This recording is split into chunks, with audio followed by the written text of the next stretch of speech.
नमस्कार दोस्तों, प्रजापति हेल्थ में आपका स्वागत है। मैं हूं आपका दोस्त सौगनी पंडित, मरवन प्रखंड, मुजफ्फरपुर, बिहार।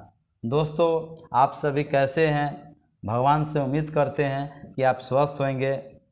मेरा वीडियो बनाने का उद्देश्य होता है कि आप सभी लोगों को जागरूक करना, क्योंकि बहुत ऐसा बीमारियां हैं जो जागरूकता के अभाव में लोगों को हो जाता है। अगर हम लोग जागरूक रहेंगे तो हम बीमारियों से बच सकते हैं। जागरूकता नहीं रहेगी तो हम लोग बहुतों तरह के बीमारी से हम ग्रसित हो जाएंगे। यानी मेरे बनाने का उद्देश्य है कि लोगों को जागरूकता लाना। तो दोस्तों, हमसे बने रहिए और हमसे जुड़े रहने के लिए जो भी नए हैं पुराने हैं उनसे मेरा गुजारिश है कि मेरे वीडियो को देखने के बाद निश्चित ही आप सब्सक्राइब कीजिए, लाइक कीजिए और दोस्तों का शेयर कीजिए और कमेंट्स ज़रूर कीजिए कि यह वीडियो कैसा लगा। किसी भी तरह के आप कोई परेशानी में नज़र आ रहे हैं, कोई आपको दिक्कत हो रहा है, कुछ समझना चाह रहे हैं जो आपको समझ में नहीं आ रहा है, तो मेरे कमेंट्स बॉक्स में ज़रूर लिखिए, जिससे कि आपके सवालों का प्रयास करूंगा कि सफलतापूर्वक जवाब दूं और आप लोगों को तक अपना वीडियो को पहुंचाऊं। तो आज हम बात करने वाले हैं दोस्तों, पिछले वीडियो में मैंने डेंगू पर चर्चा किया था। डेंगू क्या है, डेंगू कैसे होता है। मलेरिया पर दोस्तों मैंने चर्चा किया था कि मलेरिया क्या है। आज का मेरा टॉपिक हुआ काला जर। तो दोस्तों, काला जर एक संक्रमित बालू मक्खी के काटने से होता है। तो काला जर का लक्षण क्या है, हमारे शरीर में काला जर होता है तो कौन सा अंग प्रभावित होता है, काला जर का कौन सा जांच होता है, काला जर के बचाव के लिए हम क्या क्या करें जिससे कि हम काला जर बीमारियों से बच सकें। दोस्तों, बचाव ही सुरक्षा है। तो काला जर जो बालू मक्खी के काटने से आपके शरीर में काला जर होता है, तो जो बालू मक्खी होता है यह वेक्टर होता है, यह वाहक होता है, यह आपको फैलाने का काम करता है। बट उसमें जो होता है प्रोटोजोअन पैरासाइट ऑफ लिशमनियासिस डोनोमनी के कारण आपको काला जर होता है। काला जर को आप ब्लैक फीवर भी कह सकते हैं, दमदम फीवर भी कहा जाता है, या इसको काला जर, काला बुखार भी कहा जाता है। तो बात करें कि इसका लक्षण क्या है, साइन एंड सिम्टम्स क्या है जो आपके बॉडी में प्रकट होगा। ठीक, तो बात करें कि इसका जो बुखार होता है जो कभी फास्ट होगा, कभी तेज़ी से बुखार आएगा, 102, 103, 104 आएगा, कभी आपका बुखार कम रहेगा, 99, 100 रहेगा। ठीक है। तो दूसरा होता है कि आपको स्प्लीन आपका बढ़ जाएगा, आपका स्प्लीन बढ़ जाएगा, पीलिया बढ़ जाएगा। तीसरा होता है आपका लीवर आपका बढ़ जाएगा।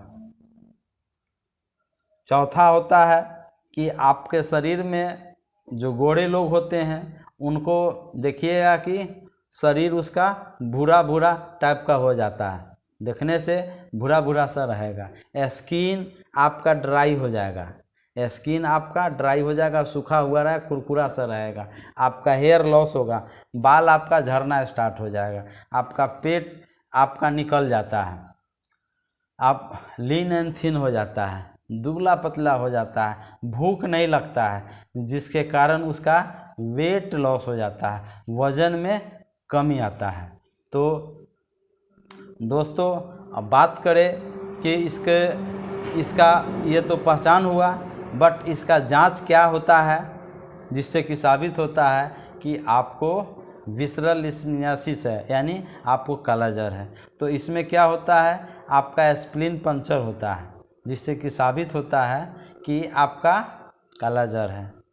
अब ये बोन मैरो होता है, बोन मैरो होता है, और ये आपका लेटेस्ट RK39 आता है जो उससे पता चलता है कि आपको काला जर है अथवा नहीं है। अगर यह पता चलता है तो दोस्तों, पहले यह SAG sodium antimony gluconate muscular दिया जाता था, बट अभी जो है एम्फोटेरिसिन बी दवा है जो IV फ्लूइड के माध्यम से दिया जाता है, जिसका डोज आपके डॉक्टर आपके बॉडी वेट के अनुसार वह देते रहते हैं। तो हम लोग इसको हल्के में नहीं लें, और अगर इस ढंग से लक्षण मिले, ऐसा आपको शरीर में परेशानी हो, तो फ़ौरन डॉक्टर से मिल करके प्रॉपर तरीक़ा से इलाज कराने की ज़रूरत है, जिससे कि आपका बीमारी भागेगा और आप स्वस्थ होंगे। तो इसके लिए हम लोग डॉक्टर के प्रॉपर चेकअप में हमेशा रहें। अब ये सरकार आपको पेपर के माध्यम से या अन्य स्रोत से आपको जानकारी देते रहती है, कालाजार से आपको कैसे बचना है। सरकार का आदमी होता है यानी स्वास्थ्य कर्मी होता है, जो आपके घर पर जा कर के आपको उसका एक छिड़काव किया जाता है, जिस दवा का नाम है सिंथेटिक पैराथेराइड। छिड़काव किया जाता है जिससे कि आपको कालाजार नहीं हो, उसका जो मच्छर होता है आपके घर से दूर रहे। दोस्तों, आप जानते हैं कि बहुत सारे मच्छर हैं जो आपके घर में कहाँ कहाँ पाए जाते हैं। तो मच्छर आपको ज़्यादातर मिलेगा आपको जहाँ आप सोते हैं उसके ठीक नीचे, यानी फर्नीचर के नीचे या चौकी के नीचे, जैसे अंडर द फर्नीचर के नीचे आपको देखिएगा तो बहुत मच्छर मिलेगा। और आपके कोना जो होता है, घर का जो कोना होता है जहाँ आप लोग साफ़ करते हैं, आपका झाड़ू वहाँ तक नहीं पहुँच पाता है, जिससे कि आप अच्छी तरह से साफ़ नहीं कर पाते हैं, वहाँ आपको मच्छर मिलेगा। मॉइस्चराइज जगह पर मिलेगा, नमी वाले जगह पर मिलेगा। बात करें तीसरा नंबर पर ही, तो हैंगिंग द क्लॉथ। जब आप कपड़ा टांगते हैं तो वहाँ आपको देखने को मिलेगा कि मच्छर आपको अत्यधिक मात्रा में पाया जाता है। चौथा होता है आपका अम्ब्रेला, यानी छाता आप जहाँ रखते हैं, कहीं स्टोर में रखते हैं या आप कहीं भी आप रखते हैं, तो वहाँ देखिए कि यह मच्छर आपको बहुत ज़्यादा मिलेगा।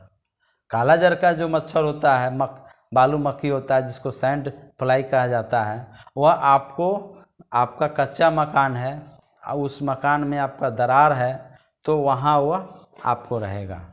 चूँकि वह अन्य मच्छर की तरह वह उड़ता नहीं है हाइट में, चूँकि वह ज़मीन से आपको 5 फीट 6 फीट के हाइट तक ले ही वह रह जाता है। वह फुदकता है, वह क्या करता है, वह फुदकता है। तो देखिएगा दोस्तों, जो आपको छिड़काव करने आएंगे वह आपके ऊपर यानी 10 फीट पर आपको नहीं छिड़काव करेंगे, यानी ज़मीन से लेकर 5 फीट 6 फीट 7 फीट के आसपास में वह छिड़काव करते हैं, चूँकि वह वहीं पर उसका निवास होता है, हैबिट होता है। तो इसके लिए हम लोगों को क्या करना है कि उसके बचाव के लिए हम लोगों को हमेशा सजग रहना है। सजग में रहना है क्या कि रात में जब भी आप सोने जाएं तो मच्छरदानी लगा करके आप सोएं, खुद सोएं, परिवार के सभी सदस्यों को मच्छरदानी में ही सोलाएं। हाइजीन मेंटेन करें, यानी व्यक्तिगत स्वच्छता पर निश्चित रूप से ध्यान दें। फुल शर्ट पहन करके रहें जिससे कि आप बच सकें।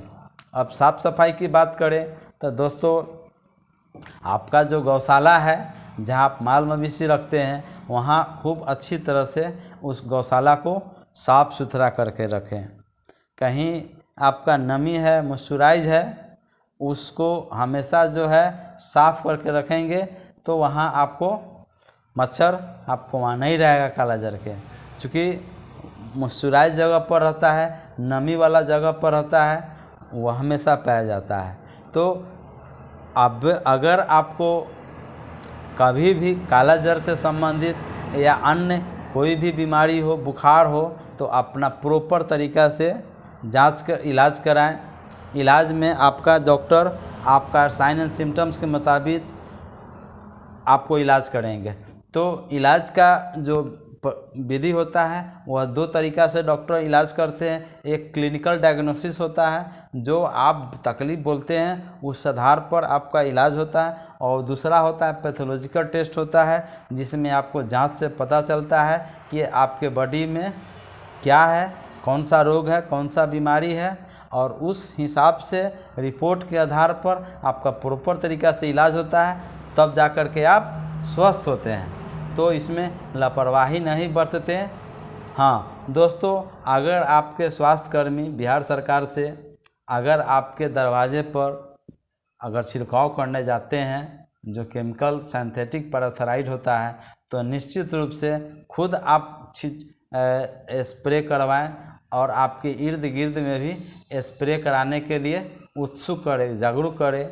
चूँकि आप अगर स्प्रे करा लेते हैं, आपका पड़ोसी नहीं करते हैं स्प्रे, तो ज़रूरी नहीं है कि आपको नहीं होगा कालाजार। चूँकि वह एक जगह स्थान पर नहीं रहता है, वह हमेशा आपका जो बालू मक्खी होता है